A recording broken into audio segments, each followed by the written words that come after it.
Long ago, in a beautiful crystal castle nestled deep within the glowing forests of Lunaria, there lived a little elf princess named Elra. She was born under the silver moon, a sign of rare power and divine favor. Her hair shimmered like starlight, and her eyes, deep violet, sparkled with the magic of her bloodline. She was the only daughter of King Elorian, ruler of Lunaria and guardian of the enchanted realm.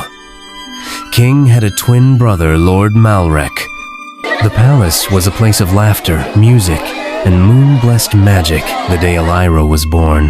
The rivers sang, the trees whispered stories, and fireflies danced through the night skies like sparks from a dream.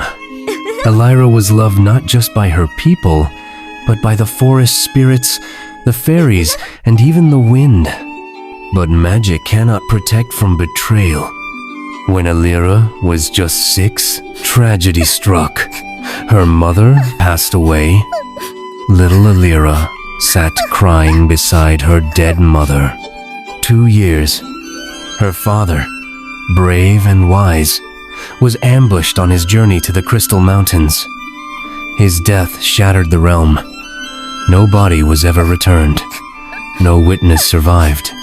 With no queen and no heir of age, the kingdom fell into the hands of his twin brother, Lord Malrek, a stern, calculating elf who had long watched the throne with quiet ambition.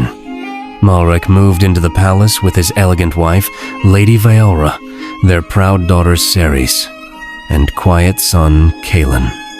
At first, they treated young Elra with smiles and false sweetness. But the moment the crown touched Malrek's head, everything changed. 12 long years passed, 12 winters without freedom, 12 summers without sunlight.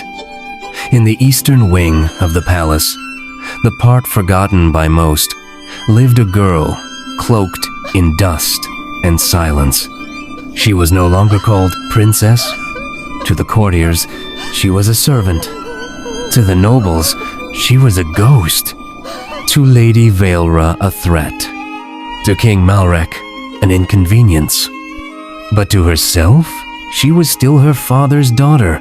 Elra, now 18, quietly sweeps the marble floor in her faded tunic, her silver hair tied in a loose braid. She stares through the window, longingly watching 2 doves flutter over the wall beyond the garden. They say the world beyond the gate is full of light. I wouldn't know.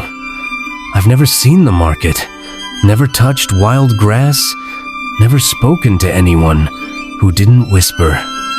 A quiet knock at the servant's side door. It's Nira, a young kitchen elf with curious eyes and soft hands. She slips inside and shuts the door behind her.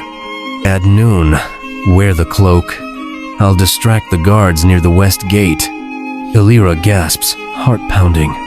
Elra whispers, "Are you serious?" Nira just smiles. Even caged birds need to fly, don't they? Elra, wrapped in a dark cloak, slips through a servant tunnel and climbs the outer stairs. For the first time in years, she steps beyond the walls that kept her prisoner. The air is sharp with freedom. She walks toward the glowing lights of the elven market. The market is alive with wonder. Pixies in glass jars sparkle above booths. Elven minstrels play flutes that bend the air.